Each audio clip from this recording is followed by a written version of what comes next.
everybody, welcome back to the channel. Now can I ask you guys a question? How are you doing on this amazing Tuesday after we just saw a honestly pretty good episode of Monday Night Raw live on Netflix? We do have lots to talk about, but right before we do, I just want to say it makes me so happy that I'm able to do these videos again. So this will be a weekly series. We will talk after every single Monday Night Raw and every single Friday Night SmackDown. And after every single WWE Premium Live event, we will do a whole review of the show, say how it is, say what was amazing, say what was not so good, and yeah, so let's roll the intro and we will get into this week's Monday Night Raw review.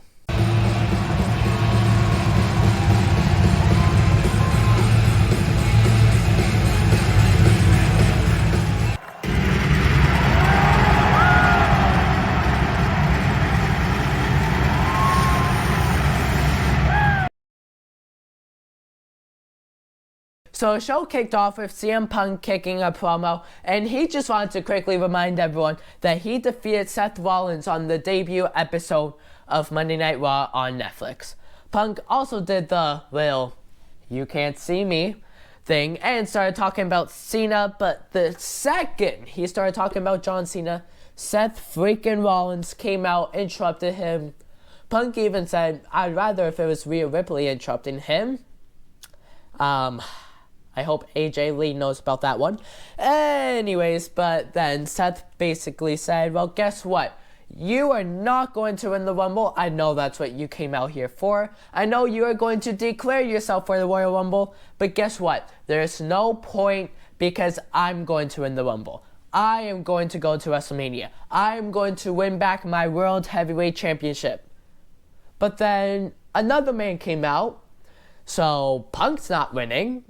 According to this man's brain, I guess.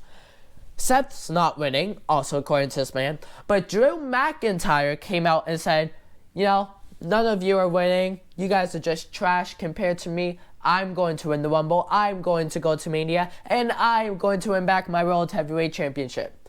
So basically, this promo ended with all of them declaring themselves for the Royal Rumble. Then the first match of the night, which could definitely be a good contender for match of the night, was Chad Gable versus the brand new Penta. So Penta used to work with AEW, and this was his first match actually in WWE, so it is absolutely amazing to see him in the WWE. It was really my first time watching him, so I can't wait to see what he can do. But I just wanted to quickly point out the skill that both of these performers have is really something incredible. Like, good job to both of them. Nobody else is clapping. Very awkward. Okay, anyway, so Penta, of course, won his debut match in the WWE. Up next, this match was, how do I put it? Definitely another contender for match of the night, and guess what? You're going to hear me say this a lot in this week's episode because there was every single match, actually, I'm going to correct myself. Every single match was really a good contender for match of the night, simply incredible. But the next match was Sheamus versus Ludwig Kaiser. Now, this match was very action-packed and had lots of good moments. There were some moments that was just kind of there, which every match has those, but this match was definitely really good, definitely in the top 3 of tonight, and Sheamus did end up winning the match with obviously a brogue kick. The World Heavyweight Champion, Gunther! Wow, that's going to sound way too loud. I forgot I'm wearing a mic for a sec. Gunther came out and cut a promo, but he was quickly interrupted by Jey Uso, main event Jey Uso, and Jey said he wants a match at Saturday night's main event taking place January 25th in San Antonio, Texas for the World Heavyweight Championship. And then Gunther, this was the first time I really heard a champion ask a challenger, are you sure you want this match? Because I've only beat you twice. Why don't we just save the beating for someone else? And then Jay's like, you know, main event is not just my nickname. I deserve to be in the main event, and I will be every single pay-per-view after I beat you for your World Heavyweight Championship. So, it became official. Gunther versus Jey Uso for the World Heavyweight Championship will be taking place at Saturday night's main event, January 25th, live in San Antonio, Texas. Man, I feel like we're getting through this review really fast. This is actually incredible. The next match was actually the first women's match of the night, and correct me if I'm wrong, but it was the only women's match of the night, which I think, for a change, that is actually surprising because usually it's equal men's matches and women's matches, but really this show was more men, which take it whichever way you want. But next match was Dakota Kai versus Lyra Valkyria in the finals to see who will be our brand new Women's Intercontinental Champion and who will actually be the first champion for the Women's Intercontinental Championship. Throughout the match, Lyra Valkyria was actually targeting, apparently, Dakota Kai's injured back. I didn't realize Dakota Kai was injured, or I guess just returning from an injury. So it's really great to see that she was still able to do this match. And overall, I thought it was really smart by WWE's writing team. All the moves that they did, it really looked incredible. Both of these superstars have amazing movesets, which really just makes the match even more incredible when you really think about it. Wow, I really cannot speak tonight. I'm on a good one.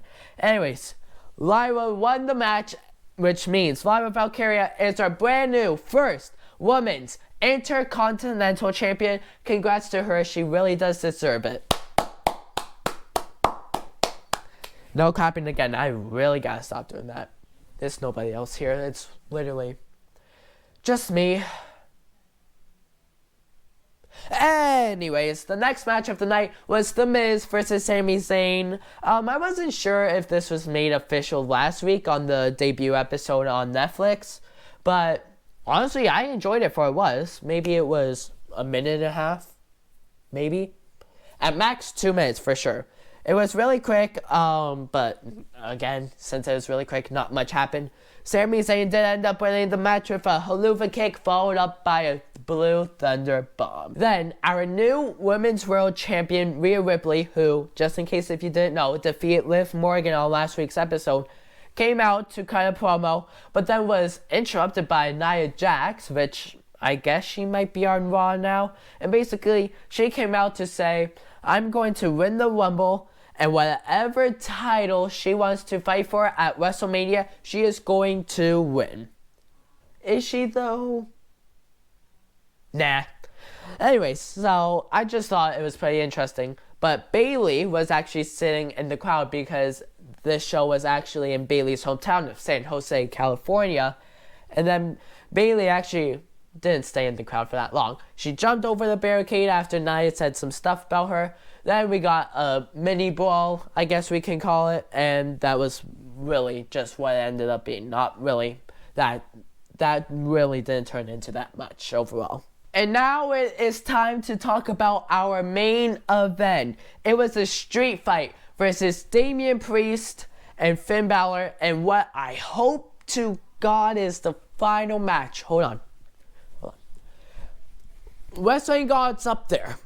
Please make sure this is the final match we see Damian or Rhea have against the Judgment Day. Thank you very much. Anyway, so this match overall was actually very good. If you ask me, it was actually the true, the real, the only match of the night. Yes, I am correct for sure. It was definitely the match of the night. And do you want to know how I know it was the match of the night? That is because even before the match started, as Damian Priest was walking out, before he went into the ring, he actually went under the ring, grabbed a whole bunch of steel chairs. He actually walked out with a candlestick, so we knew this was going to be a fight. And man, it was. We saw tables, candlesticks, chairs. Honestly, what every street fight should have, we saw. So brutal, but perfect. Anyways, but once again, this is for sure the match of the night, and Damian Priest did end up winning the match, and that is how this week's episode of Monday Night Raw ended. Now, it is time for me to give my rating of the show. What should my rating be? Not a 10.